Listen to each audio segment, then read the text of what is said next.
This is day 5 of cooking one eggplant dish a day for 7 days until I mastered this vegetable. And for today's dish, I kept it really simple because I was extremely overwhelmed, overstimulated, anxious, and I just wanted to get in and out of the kitchen. So whenever I'm feeling like that, my go-to meal is vegetable teriyaki over steamed white rice because my kids like it. It uses a lot of vegetables. It's quick and easy to make, and there's not a whole lot of steps to it. And truthfully, rarely do I ever go into the kitchen feeling an extremely overwhelming sense of excitement or happiness about preparing a new meal, unless it's something that I've been craving for forever. But in general, I don't get very excited when it comes to cooking.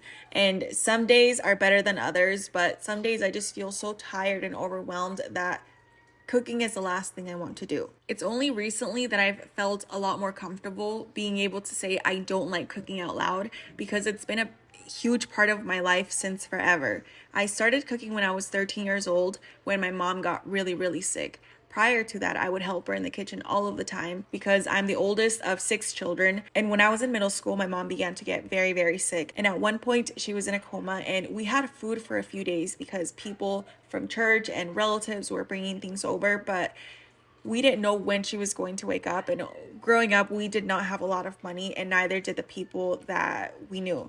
So it was really difficult for them to take care of their own families and us as well, because at that point it was 5 children. So my memories are very blurry from those days, but one memory that will always be clear as day is the moment when my 2 younger brothers were crying because they were hungry. And I was only 2 years older than one of them, 4 years older than the next, but I felt a huge sense of responsibility to take care of them and to figure out how to feed them because no other adult living in our house would. So I did what I could. I rummaged through the pantry, rummaged through the refrigerator, and found some rotting or very shriveled up pieces of tomato, onion, and garlic and sopita. And that was the first meal I ever made. It didn't taste very good, but it was edible. And that was the first meal, but most definitely not the last, because after that I was shaken awake at 3 or 4 in the morning to get in the kitchen and start making lunches. And even the way I learned how to cook, it was not ideal. I was used to helping my mom in the kitchen, but usually I would focus on one task, and that was what I would hyper focus on. But I never really knew how to put a dish together,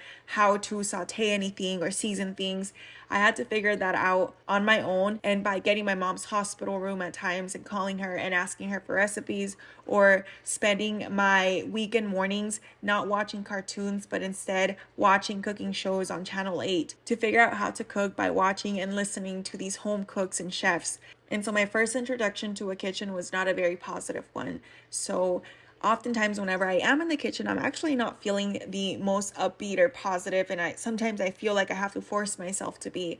And even now in these voiceovers, usually I will drink a large cup of coffee or something to get me a little bit more energized so that I come across as enthusiastic about talking about things that I'm cooking in the kitchen. But in reality, it's one of my least favorite places to be.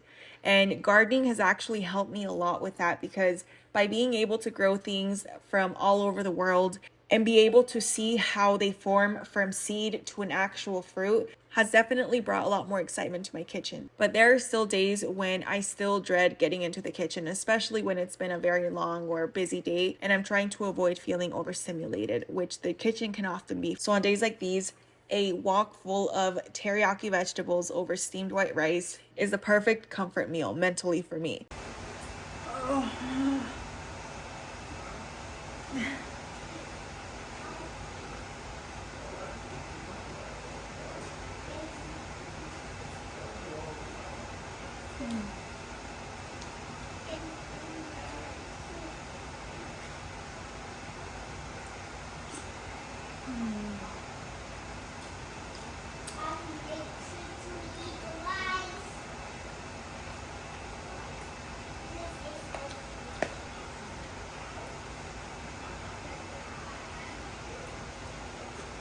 But I'm still gonna give you my honest thoughts about the dish as a whole in this whole segment. Personally, I feel like the eggplant was absent again.